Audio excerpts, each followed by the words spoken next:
G'day podcasters, welcome back to Season 4 of True Blue Conversations with your host, Adam Bloom.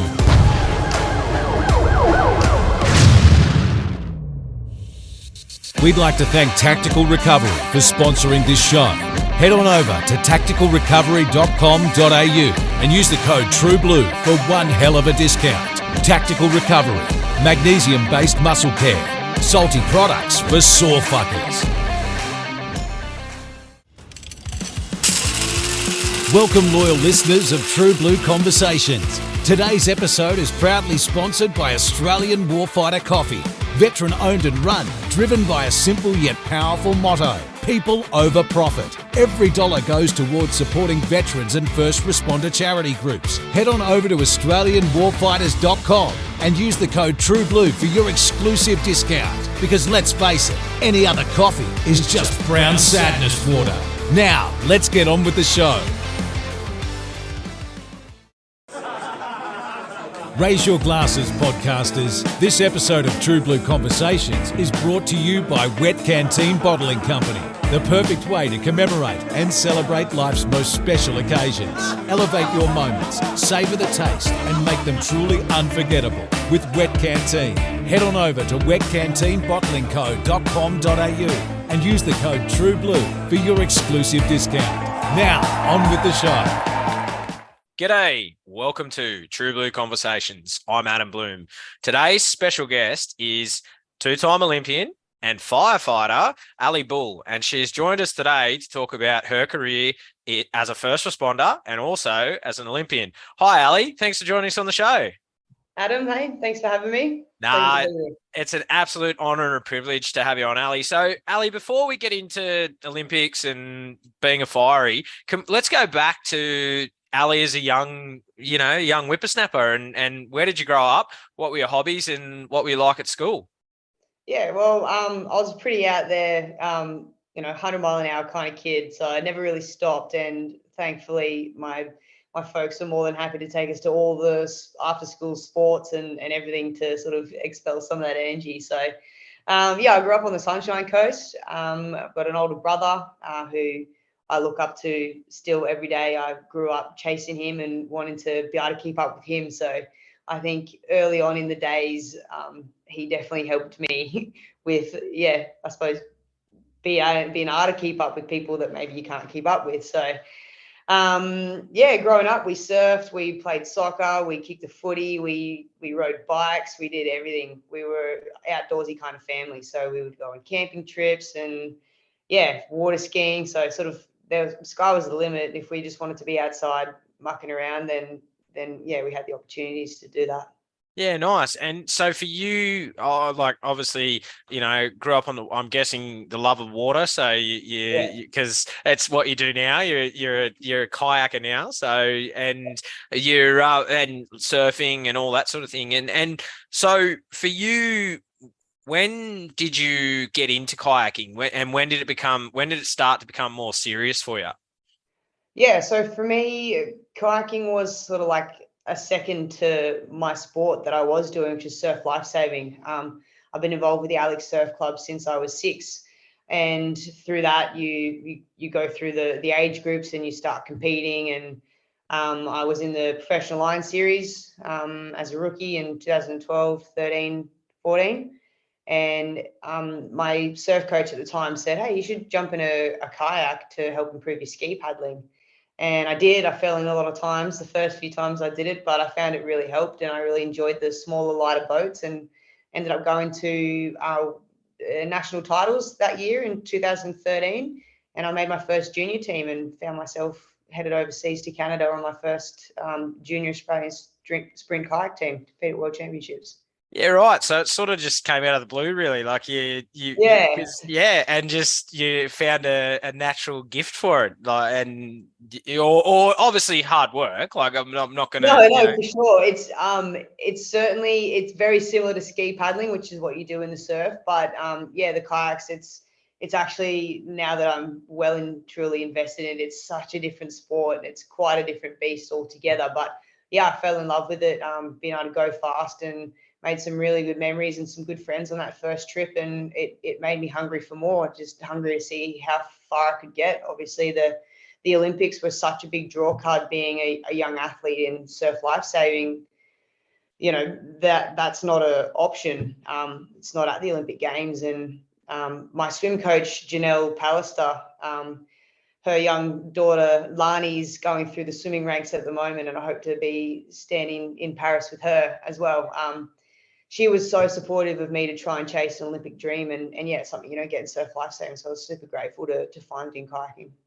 So you mentioned that you joined the surf lifesaving at such a young age. Is that a, like, your family comes from a rich, and we'll get into, you know, being a fiery, like a willingness to serve, is that embedded in your family? Like you're all part of surf lifesaving, and or where does that come from?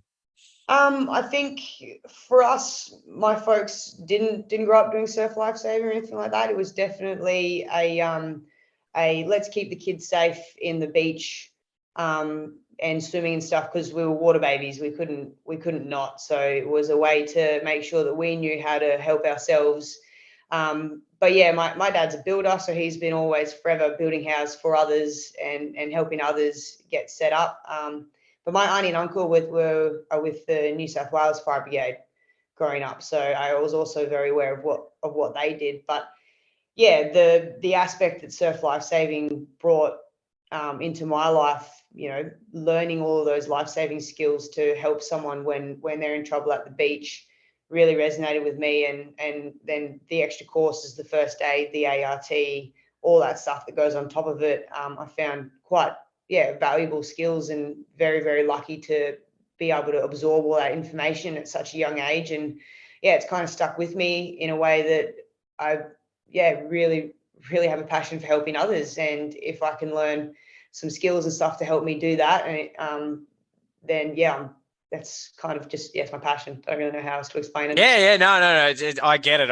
It's the same as me. Like it's being a firefighter. It's the same as you. Like it's the willingness to give back and help others, and when they're at their worst day that they've ever faced, and you're there to help them, and you know, and they give you a big hug at the end. There's nothing more rewarding than that, and it's you know, it's a willingness to help others is why I get out of bed every day, and know that I'm helping the community, and I get it. I 100% get it. And so for you, obviously you started your kayaking, and then you finished year 12, and then did you always have the goal to become a firefighter, or did that come a little bit later? It was sort of morphed between, I didn't know if I wanted to join the military, one of the services in the military. That for me was, I didn't know how I would go to try and juggle some sport as well, because I was still very invested. I just moved to the Gold Coast as well to be at the AIS facility here for kayaking. So I wanted to make sure that I could do something that I felt valuable, and to be able to turn up to work every day and be able to help someone, as well as be able to continue doing sport while I'm young, fit and healthy, and have the capabilities and support to do so. And yeah, I talked to my auntie a lot, to be honest, and she was like, why don't you put your hat in the ring, for the Fireys, and because you know all about it. So I did, and the first year with the Queensland Fires was unsuccessful in 2015, 2016 intake. I didn't do very good on the theory exams, so I had to really study hard. I got knocked back for that, and then I ended up qualifying for the games in 2016. So it was kind of like one door shut and the other one opened, and I was like, oh, we'll keep on this track for a bit. But yeah, I put my name back in for the following year, and ended up studying harder and getting through all the practical stuff, and found myself on a recruit course 2017. So let's go. You mentioned Rio. Let's go back to Rio, and being that you were a young 20-year-old, and I've got that right. That's right. You were 20. Yeah. So explain to me, Ali. So what is a day-to-day, especially leading up to the Olympics? What does a day-to-day training session look like for you? Well, I'll use Monday as an example, I suppose. You get up and you start the week on Monday. We will at like right now this week we paddled in the morning, and then that's about an hour to an hour 20 base aerobic to kind of just get back into the groove of things after the weekend. And then at 9 o'clock we'll do a gym session, which goes for an hour 15.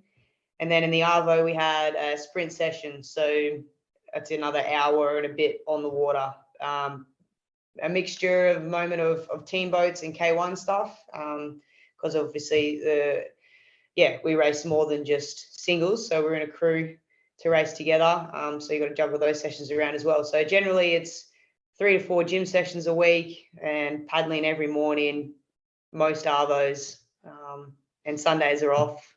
But I find myself I'm doing something else instead, going for a ride or going for a surf or running with my partner and dog, something like that. Yeah. Yeah, right. So and then obviously as you're leading into competition, that increases, like training increases, or does it pretty well stay the same going into your competitions? It actually kind of decreases a little bit. So like the volume gets less, the quality goes up. You get real stuck into race pace stuff, and it becomes very specific, like 500, race pacing, start transitions. It's a different kind of work. So we have different training blocks, I suppose, throughout the year. You do base aerobic stuff and like big gym volume to build your bases. And then you go into some, maximum aerobic training to get your ticker ticking over a lot and a lot of hurt. And then you lead into the real quality, which is the race pace. So it comes in ebbs and flows, but it's generally 2 to 3 sessions a day, no matter what training period we're in.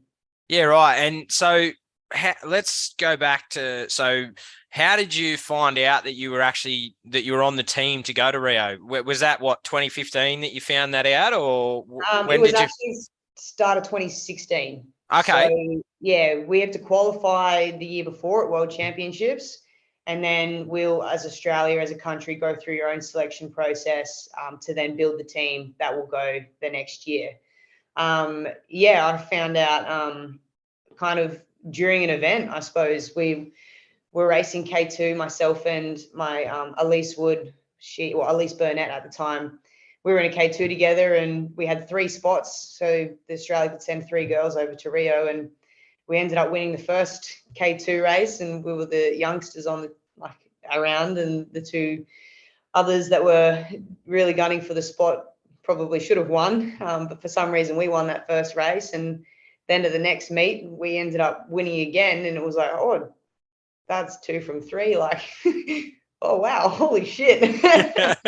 We were kind of a bit like, how did that just happen? And we put together some really good races together as a crew. And it was, I get goosebumps kind of talking about it now. It's a bit of one of the moments that was quite unbelievable, but really proud of what we managed to do. So for people who, Aly, people explain to us that the people that never get a chance to represent their country, wear the green and gold, what's it like? Obviously, you've got your people wear the green and gold, world titles and all that sort of thing, but an Olympic Games, it's so iconic. It's so, it's amazing. Like, it's an amazing thing to do. What is it like? Explain to us the feeling you got when you pulled on the green and gold, the opening ceremony, and representing your country, because not a lot of people ever get to do that. What's that like? It's amazing. Like, you don't really believe it until it's all happening, and even then you're kind of like, this is happening.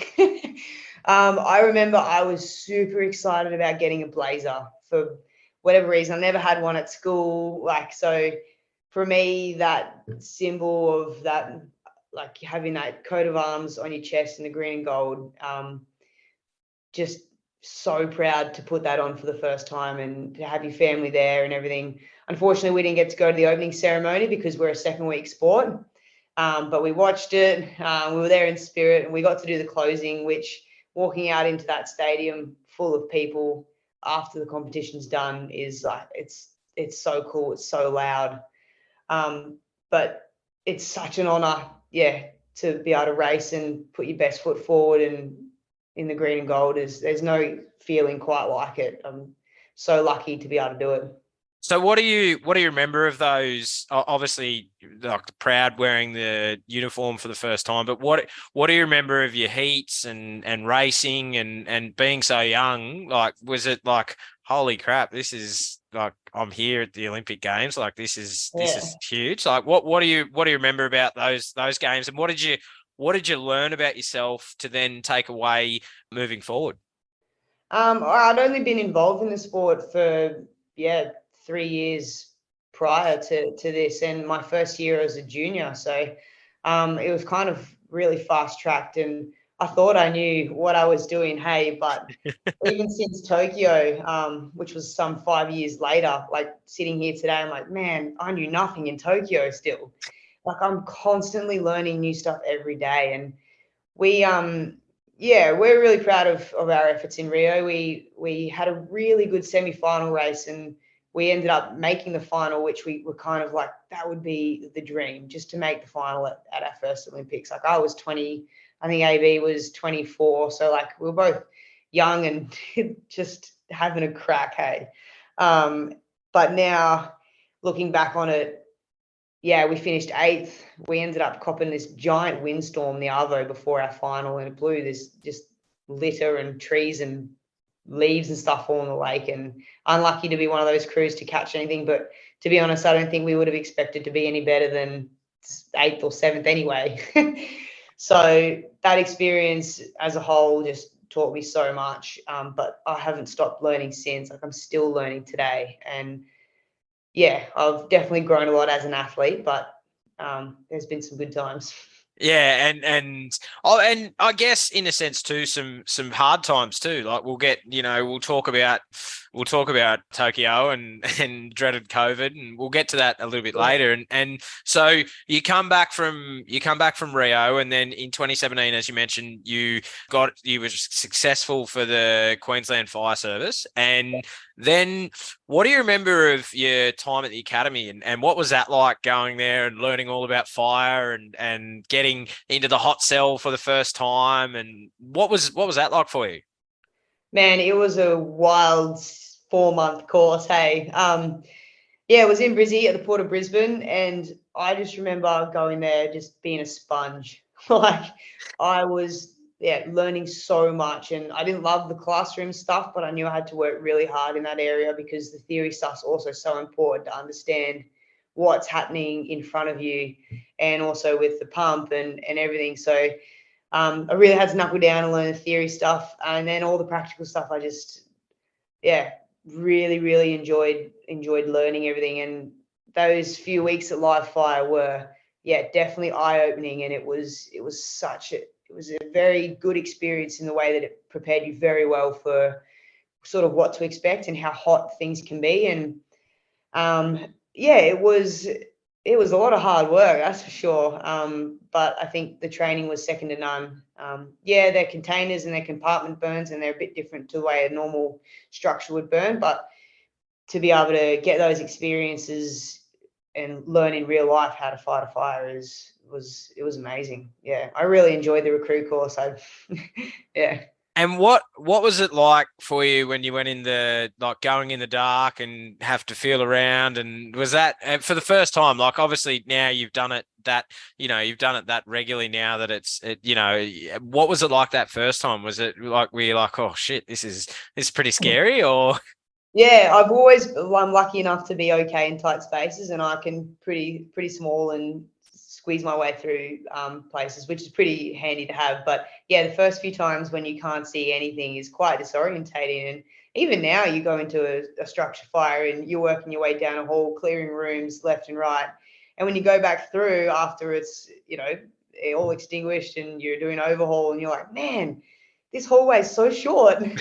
Whereas, like, when you're in it at the time, you're like, I swear it was like 50 meters long. Hey, yeah, yeah. so and even still, yeah, and you're gassed, like you come out gassed, yeah, and it's yeah, you're like, yeah, oh geez, yeah, yeah. No, it's a good cardio workout, that's for sure. yeah, Like yeah, definitely, yeah. so, and then what was the feeling like when you graduated? Obviously 4 months, finally you become a firey, and what was that like having your family there and throw the hat in the air, and what was that like?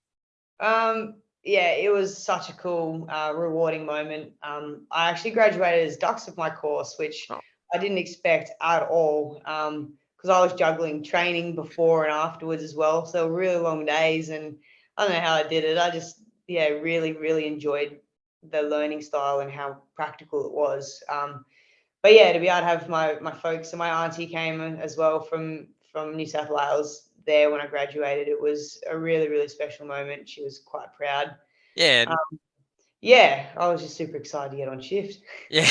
Well, so I'll just go back a sec, because when you were at the academy, did the instructors talk to you about the trauma that you would likely to face, and was there much around that sort of aspect of your training, or was it sort of not really touched on?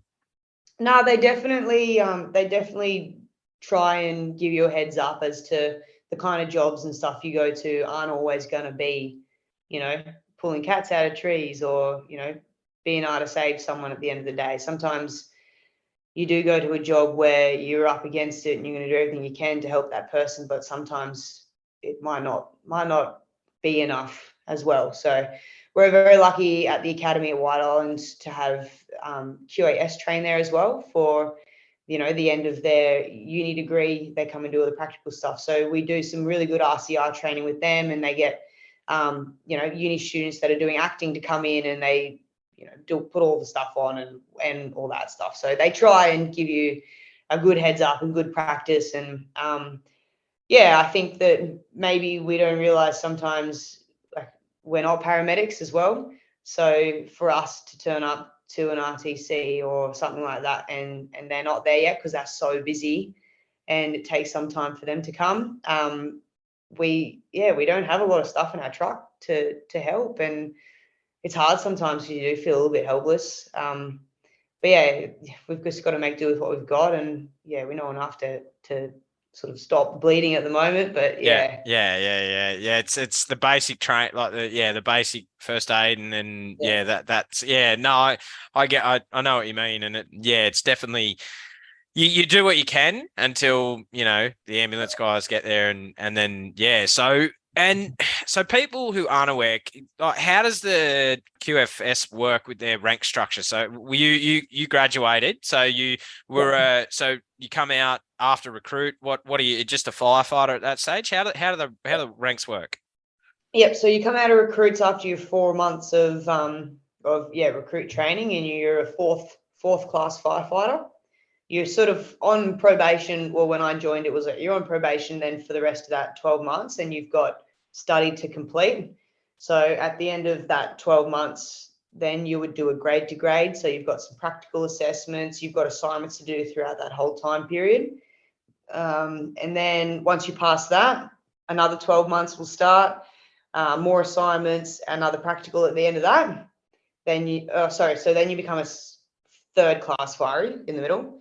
And then, so you get 1 stripe. After the second 12 months, your practicals, you get 2 stripes, and that's your second class. And then at the end of it, once you finish your 3rd year of study and exams, then you get your 3rd stripe and you're a first class firefighter. And you can stay like that for your whole career if you want. You don't have to do any more study.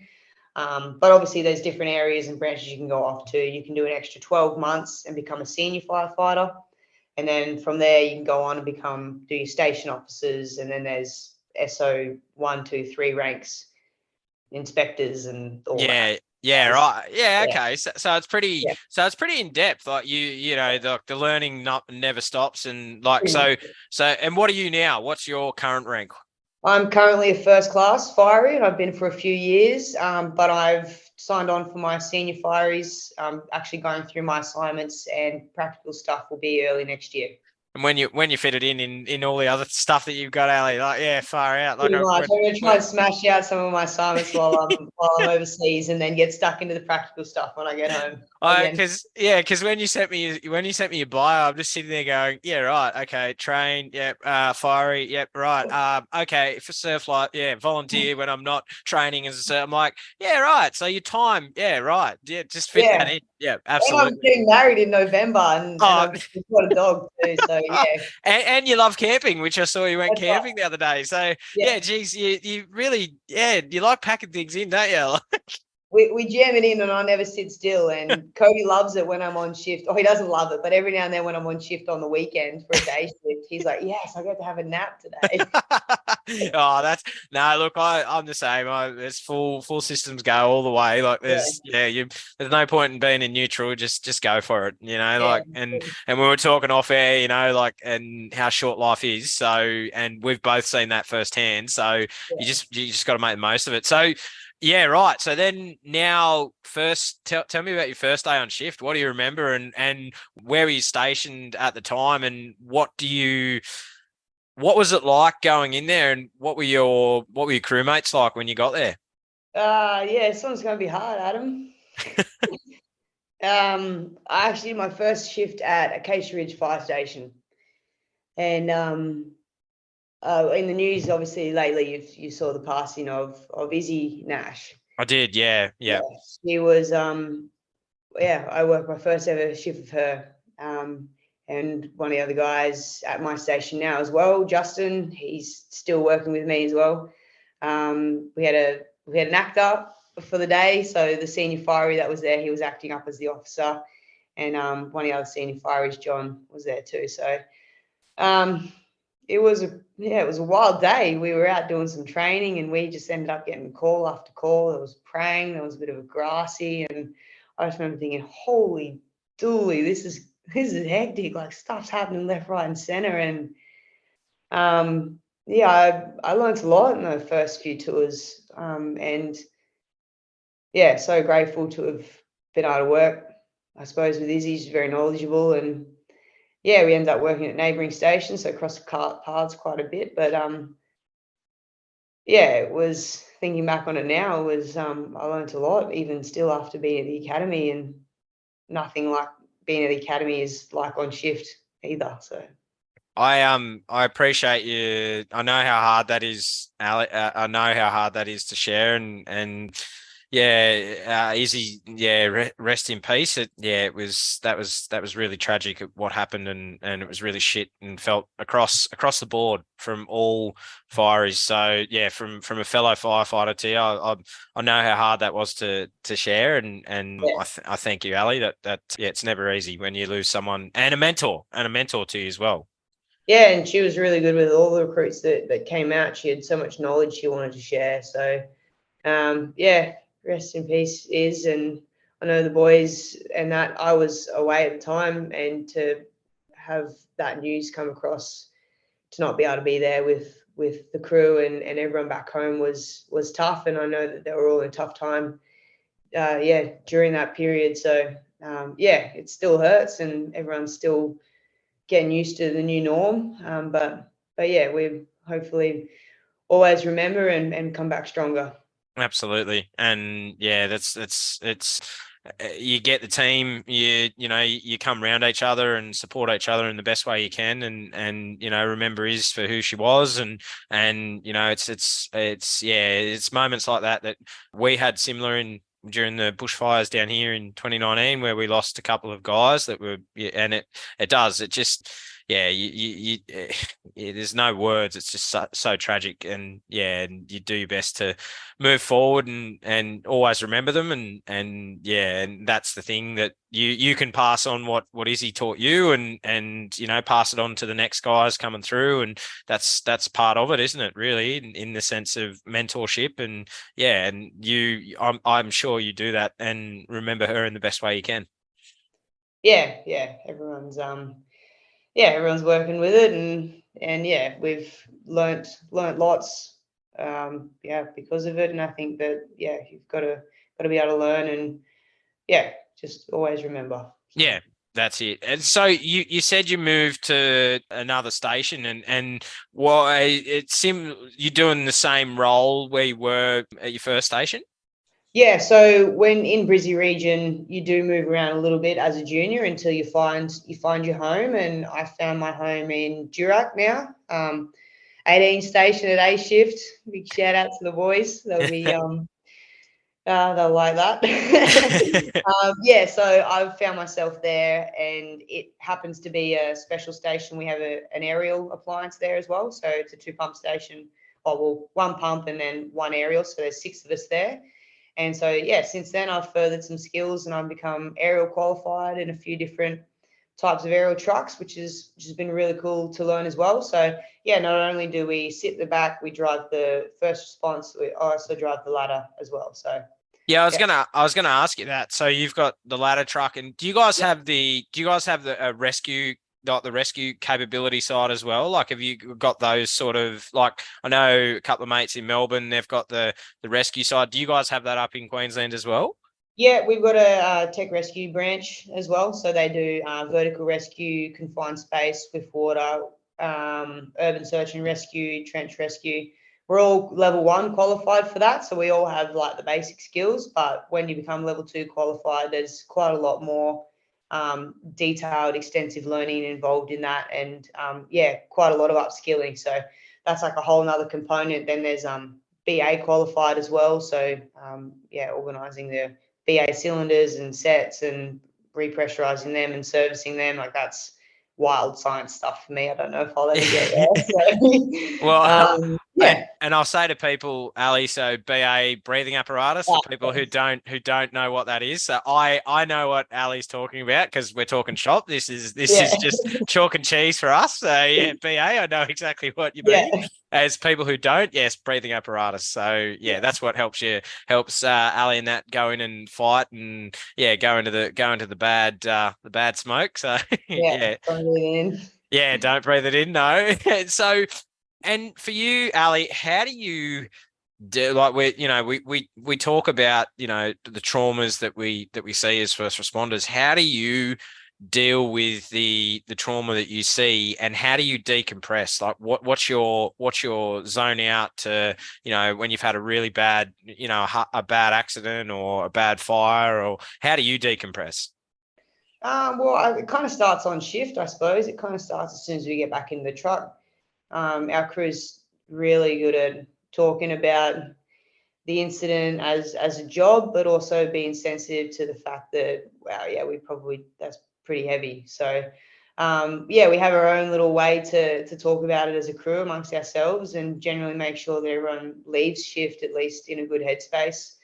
And then when I get home, yeah, I always tell Cody if I've had a good or a bad day, and I sometimes choose how much I divulge in that, only because I choose this profession, and I'm okay to be able to help people in that situation, and I know that, and I know that some people around me in my everyday environment don't choose to see that or to be, you know, exposed to that every day, and I respect that. So I'm getting better at just telling, like, if I come to training, then after a night shift and we've had a terrible prang or something, and I'm a bit quiet or a bit reserved, and everyone's like, "Oh, Bully must have had a bad night," and it's like I'm getting better at just saying, "Yeah, guys, I had a pretty bad job, but I'm okay about it," or like I'm talking to people about it. So I've gotten better at, as opposed to just like not saying anything and just letting people know that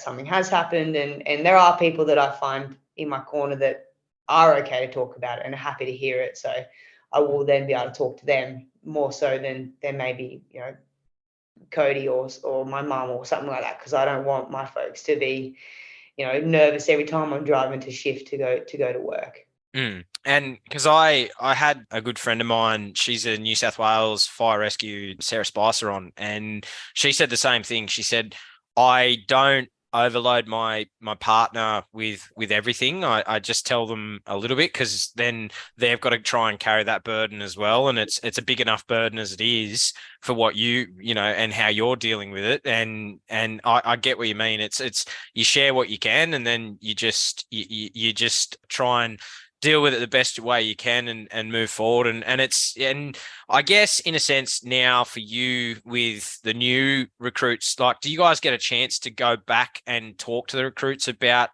what it's not what you see in the movies and all that sort of thing? Like, do you guys actually get a chance to go back and say, this is actually a very dangerous job, what you're about to, a career that you're going to entail on?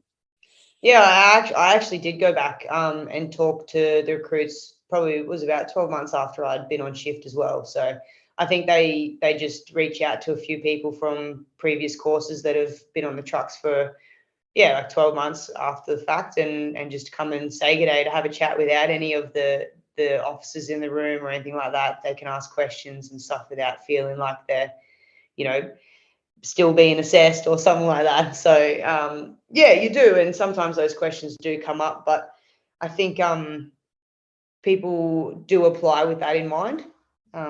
It's not for everybody, and people do find that out during the course as well. So, but yeah, whenever anyone comes out to visit, they say, "Oh, I've got my application in. I'm at this point in the application process." Like, "Oh yeah, cool." Like, they come out of the station and have a chat, and yeah, we are more than happy to answer questions and just to let people know that it's not all barbecues, but there are a lot more good moments than the bad incidents. So yeah. I'm laughing. I'm laughing, Ali, because when you said that it's barbecues, and what come to my mind is what most people think of firefighters is 6-pack abs, and That's like right. and when I say I'm a fiery and you can see me, people go, "You're not a firefighter." I go, yes, I am. Like, I don't have time to sit and do get the chiseled 6-pack, and Yeah. I'm too busy doing a job, like a proper job, Yeah. and so Yeah. So when you said that, I had a bit of a laugh, because I'm like, it's hardly ever a chance to sit around and have a barbecue. So Yeah. Even still, we manage some cook-ups and that, but even still, like the Monday to Friday jobs, people don't understand. We go and do MIRs, we go and do school visits and childcare visits. We do hydrant runs and yeah. all of that admin stuff. There's still office stuff to do as well. Like, a station's got to run. So yeah, it's not just responding to incidents either. No, and so and that's actually a good point you bring up. So what's your standard shifts? What roster do you guys work on? Yeah, we do a 10-14 roster. So 2 days of 10 hours, and then you'll come back and you do 2 nights, 14 hours, and then you have 4 days off. So yeah, we start at 7 in the morning and finish at 5. Or Okay. start at 5 at night and finish at 7 in the morning. So, and for you with your training, how do you balance when you're on shift to being when you're not on shift? How does that work for you? Is it tough trying to balance the both, or? Yeah, it is a juggle, and like every time I look back at it now, because I've just finished before we go over on Wednesday, so I've had like a week off, and I'm like, wow, how did I used to do this? Even though it was only like last week, but so I would train at 4 a.m. on the water on my day shifts, 2-day shifts. And my coach is so supportive. Like, he'll be there too with a coffee on board on the motorboat. I'll get my paddle done in the morning, and I'll either try and get gym done during a bit of a lunchtime break at work, or do it at home when I get home after shift, because we've got a little bit of a setup here. Cody likes to use the gym, so got enough stuff here to get gym done. And then if I missed an afternoon paddle, I would try and find an arvo that week where I could make it up, that the other girls maybe have off. So, and then on the night shifts, I would train early in the arvo so I could get up to work on time for 5 o'clock. And then straight after night shift, I would go to training, do the session a little bit late, get a good tan in the mid-morning sun. And again, my coach would often stay for that second mid-morning session and come out with me. And then, do it all again. So 4 days off, I'd squeeze in the stuff that I missed. And it's just a balancing act. Like that's like, and so for you, like, obviously, representing, like, people know it's a very hard road to be an Olympian. And do you, like, obviously to help, like, you've got your day job, but do you get sponsorship and all that sort of thing to help you out and sort of, because I'm guessing kayaks aren't cheap and like your paddles aren't cheap. So do they help out in that sort of sense? Yeah, definitely. So through My Sport Paddle Australia, we are on obviously rank-based system as well. So your results mean funding as well at the end of the day. So yeah, I get a little bit of pocket money from Paddle Australia and the Australian Sports Commission as well for your achievements in a season. But yeah, like it's not a huge amount. Like I still have a job. Most of us still have jobs. So. But that being said, we're also never out of pocket. So yeah, kayaks are really expensive, but lucky enough to be sponsored by Nello. So I've got a kayak here. I get paddles sponsored through Bennett Surf Lifesaving, and then overseas, Paddle Australia have a fleet of kayaks for us to use over there because all our racing is done internationally. So yeah, we're never out of pocket. So the sport supports us hugely in that way, and then the leftover stuff comes to us in funding. So yeah, we do. Yeah, that happens to help savings and pay for everything day to day. So yeah, it's pretty good. We're very lucky. So do you have, obviously people have got like the tools of their trade they love. Have you got a favorite kayak that you love and you use a lot, and especially internationally and here in Australia? Yeah, I've got a McLaren at the moment color scheme on my kayak here, and I love it. It's an Elo. There aren't too many kayak brands out there. They differ a little bit in shape. Each model can be a little bit different. So I've got a Sete, but yeah, we're pretty keen on the F1, and my favorite color is orange. So I support McLaren. They're not doing that well this season, but also Danny Ricciardo was there as well. But he's obviously left, and yeah, so I've got the papaya orange and blue on my kayak at the moment, and I think it goes really good. Yeah, But nice. deck overseas, it's always nice to jump in that green and gold boat. Yeah. So can you explain for people who don't know much about the kayaking, like can you talk about the different classes? So is it K1, K3? Like, yeah. Yeah. I need your help. I need your help, Aly. Yeah. So sprint kayaking, we're on the same course as the rowers. We'll race over a 200 meter, 500 meter, and 1,000 meters. Straight line. So K1 is one person, K2 is two people, and then K4 is four people. And then, the distances vary. So, for example, I'm racing the K4 500 at World Championships this year. We'll race, 500 meters with four of us in the boat as fast as we can. And everything else is pretty much, marries up with that. So, it's hard, it's fast. Obviously, the distances make it longer. Like 1,000 meters for me takes, 4 minutes. I'm hoping to do it this year. We're really chasing that world record pace. So 3 minutes 49 would be great. But that's very different to a 200 meter race, which is only 40 something seconds, 38 seconds or something like that. They're crazy. I don't know how they do it, but yeah, they move fast. Yeah. So you're doing K4, and are you doing some individual stuff as well? So K1 as well? Yeah, so this year at Worlds, it's super important for us to qualify the Olympic distances. So we race all the distances and all the classes at World Championships and World Cups. But at the Olympics, our only distances is 500 for the girls, and K1, K2, and K4. So there's only 3 events for us at the Games. And so this year at World Championships, we have to qualify the quota spots, through those events. And we can send a maximum of 6 people to go and race in Paris if we earn the spots. So explain to me the mindset, because I love talking to you about your first responder stuff, but I'm so keen to talk to you about your Olympic stuff. Explain to me how you stay motivated to go for that. It's at the Olympics. Everyone knows you train for 4 years to either get gold, silver, or bronze, and obviously everyone wants that gold medal. How do you stay focused in those times when things aren't going right for you, and training's not right, you suffer injury? How do you stay motivated to continue to push for that gold medal? Because you just think about why you fell in love with the sport in the first place.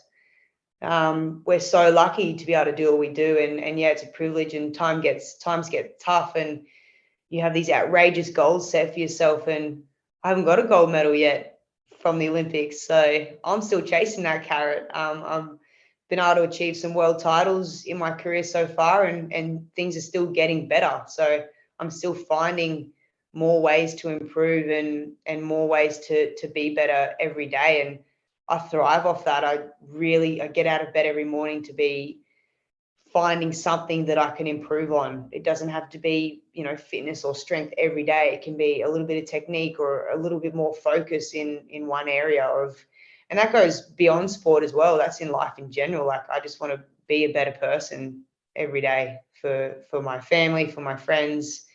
Yeah. So I love the carrot. I love the challenge, and I like to push myself, see where I, I can get. I love that. And 2024, Ali, I reckon I'm gonna go on and say 2024 is your year. I'm gonna say that. So Oh, I like that. I've I, got I, some feelings. I believe it. I believe in you, mate. So yeah, no, Thank you. and because I've followed you for a while, and we Yeah, connected through Instagram, and I see how hard you work, and yeah, hard work is the success comes from hard work, and I yeah, really believe that yeah, you've been very close, and yeah, big things are coming for you in 2024. So yeah, I'm behind you all the way. So yeah, yeah. Cheers. I like it. and I know most Australians will be behind you all the way once they listen to this as well. So yeah, and so let's talk about you. You go. So you mentioned earlier Tokyo. So let's talk about the almost not games that happened in 2021 and during COVID. What was that like for you? Because obviously you guys were in training lead up, and then COVID hit and the uncertainty. Talk about that, and how did you guys think that it may not happen, and what was sort of happening at that time? At the time, it was like just disbelief, but also not like being fully aware that this is big and much bigger and much more important at the end of the day than playing sport. It was so hard to believe that something like the Olympic Games could be cancelled. We were really hanging on to hope of postponement, and Australia actually were so brave, in fact, that a few of Australia and a few other countries actually said we're not going, before they'd actually postponed it. So we'd found out that we wouldn't be sending a team, and fortunately enough countries actually decided to do the same thing, and they said, all right, the OIC went back and said, okay, we can postpone this. Like, we can do this. We can make sure the world is okay and people are okay and have a light at the end of the tunnel. In a way, it kind of felt like we can just hold on to this, get everyone back on track, and it can be, something great at the end of the day. So it So was a very uncertain time, but yeah. yeah, and like so because everyone was in lockdown, and how did you how did you keep up your training? Like how, Yeah. because you were in lockdown. So what did you have to, because obviously your sports you need to be on water. So I'm guessing, like, were you given exemptions to train, or how did that work? Well, we could be outside with one or two people. I lived with one of the other girls on the team at the time as well, Catch. We were housemates, and yeah, we sort of set up a bit of a home gym. So we did gym at home, and yeah, we took our boats. Our facility obviously shut down, so we grabbed our boats and just had them at home and jumped on the water. Sort of tried to keep paddling and tried to keep gym up. Yeah, and I was still working at the time, and it was such a weird, yeah, it was such a weird time. Like, I can't even really explain it. I honestly I haven't had COVID yet. Like, touch wood, I haven't tested positive. I've been crook and stuff and done tests, but haven't even had it yet. So I'm not even, yeah, Yeah, like, you crazy. you don't want it. I've had it Oh twice, and yeah, it's crap. It's crap. So yeah. yeah, and so let's talk about, like, you. So 2021, the Olympics did go ahead, and you, like, obviously in Rio, you had your family there to support you, and it was a no spectators at the Olympics. So what was that like for you? Like, and how did you get yourself motivated? Yeah, it's such a touchy subject still for Cody and my folks and my brother and sister-in-law and that. They're a bit off it, but it was weird. It still felt like something special. Still felt like the games, like the village was set up, second to none.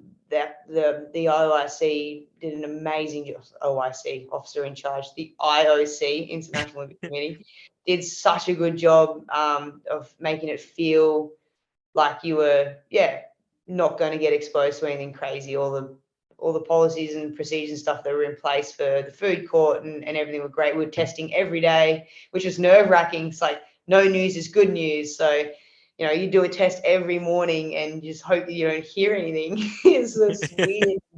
To have an empty stadium was eerie.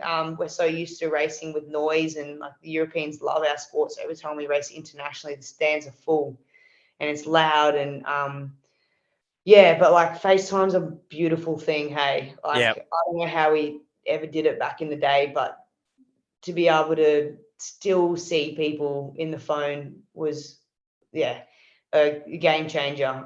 So it would have been really, really cool to have them there, and to be able to have that experience of them being there in Rio was amazing. And it was a shame we couldn't have that. So I'm really hoping that Paris, everything can be back to normal. So, and I'm guessing like it was the Olympics, but it would have felt so different because it would have felt like training, because training is, with your coach. And could your coach go over with you, or no? There was no like. So So the whole team sort of still was. We were in like this bubble pretty much. Yeah. Okay. So right. Coaches, physios,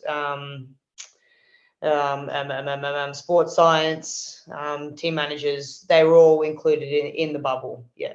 Yeah, right. But it just, obviously no family and spectator, which, it would have been a weird. And did they didn't put any sound effects on or anything like that, did they? Not that I can remember, no. There's always music and stuff playing, but I've also, like, my folks haven't been at every competition I've competed at anyway. So they've come and seen a World Championships before in 2019. So I'm kind of used to not having them there. But for them, they always get up and watch the races on the live stream, and they're always awake still after racing to have a chat, and even though it's midnight or 2 a.m. here or something like that. So they're always never far away. And the support's there for you, which, and anyone knows with anything that we do in life, Ali, that support, you need it. You need that support, and it's good to have it there. And so, who are your mentors in the sport? And who do you look for inspiration in your field of kayaking? Yeah, well, obviously my K2 partner, Alyssa AB, I call her. She's been there from the start for me through thick and thin, and we've done so much racing, so many hours training together.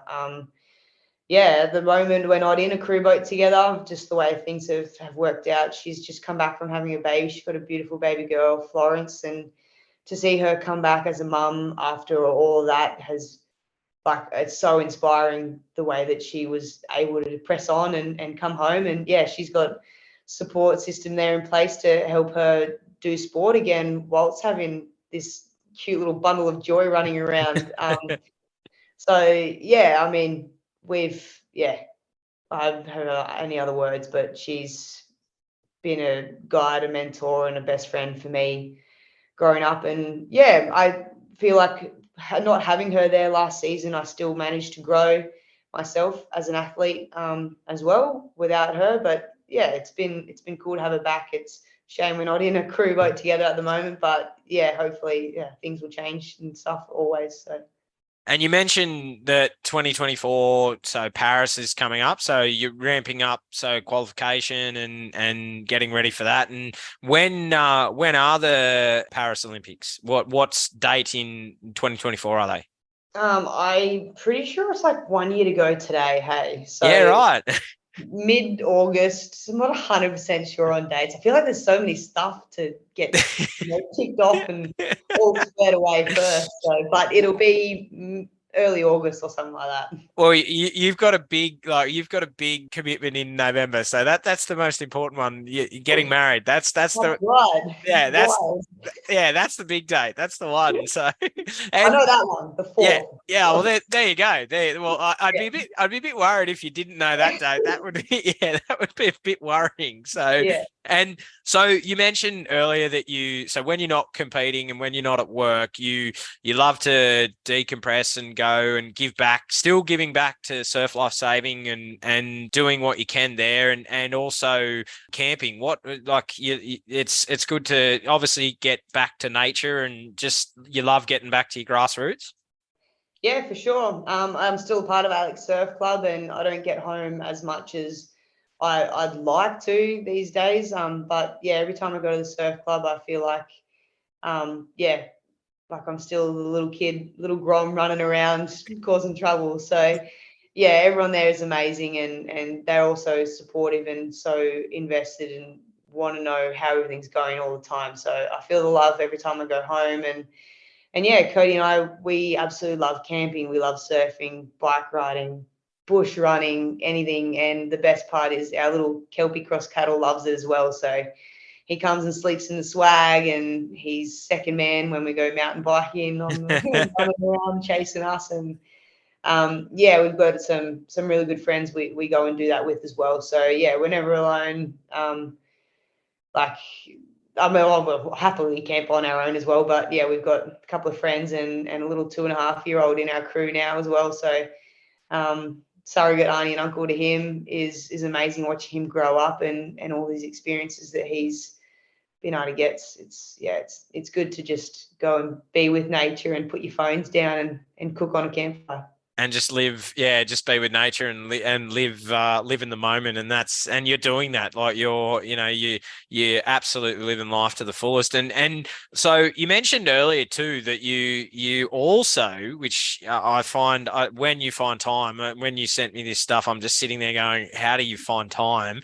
You do your Nurti-Grain Ironwoman and like far out. Like, where do you find the time to do this? And how does this help you with your kayaking? Like, is it like, what does this do? Is it strength and conditioning or what? And where do you love competing in this stuff? Okay, so for me, I'll always try and race my surf ski at surf carnivals for Alex, and I'll try and do state and Aussies where it fits in with work and kayak training and everything. So yeah, I'm always doing the ski stuff, but the last couple of seasons in the off season, I've managed to find some time to, sub out a kayak session for a swim session or a board session, because it's all general fitness sort of at the start of the season, and the summer period is when the surf stuff's really happening. So I thought, when was it? End of last season or in between two seasons, I thought, I'm going to go do the Nurti-Grain trials. And so I did a bit of swimming and ended up qualifying back into the series. And I went really well that season, and re-qualified for the season after, which was this summer just gone. And I was like, oh, yeah, we'll do it again. And it didn't quite work out for me. I copped an injury and I didn't end up getting to race the last few rounds, which is a bit of a bugger. But yeah, obviously the kayaking took priority and I had to get my elbow fixed and got that fixed and sorted. And now we're back into the kayak season. And I raced Aussies as well just after kayak nationals and come away with a ski win and number of team event medals. So yeah, to put on that Alex cap and race for my club and with my teammates there is always just so rewarding. It's good fun. Honestly, it's one of my outlets. So yeah, cool. It's and we should mention too that you in 2019 you became the ski world champion. So let's not forget that. So yeah, that's a feather in your cap as well. And yeah, so as you say, it's something that you absolutely love, you enjoy, it's your outlet, and so. What are your plans going forward? Obviously, you've mentioned you're getting married in November, but what do you hope to achieve in your kayaking? And obviously a gold medal. That's 100% next year. So yeah, 100%. But what else do you hope to do in going forward? Yeah, so in August we've got our World Championships again, and I'm in the K4 with 3 other girls who I absolutely love training with every day. They're such a good good bunch to be around. Everyone's really working hard, and just to be in that team environment, I think for one, day in, day out, you're all pushing yourselves to the limits for not just yourself, but also the person sitting in front of you and the people sitting behind you. There's no experience like that. So for me, I just can't wait to see what we can do as a crew at Worlds this year. It'll be good, and hopefully we can continue to do some good stuff leading into the games. And yeah, personally, I'm working on my K1 as well, so to get some good K1 results there and to be able to line up in the K1 500 in Paris as well would be really good, and to push not just for finals but for podiums. For sporting goals, that's definitely, we want to be at the pointy end of the final these days, and I think that's a really good sort of goal that the whole group has, which is really good. And then I'm excited to seal the deal with Cody. We've been together for a good time now, and I feel so lucky to have him in my corner and to be my number one fan and my rock. And he's the guy I lean on all day, every day, and he does an amazing job.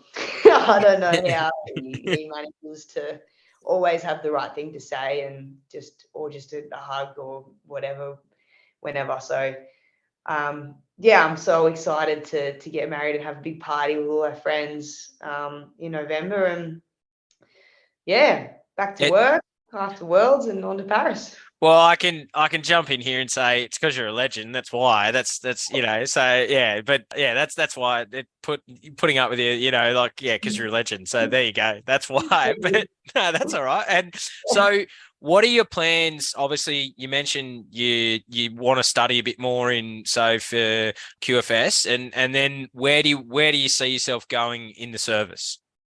I'm really excited to do a good job with my seniors and hopefully pass all my assessments and all the practical requirements there, and that will be a really a good achievement for me, I think, because it's a lot of study. That stuff doesn't come naturally to me. So, and then to step up and be potentially the officer in charge of my crew.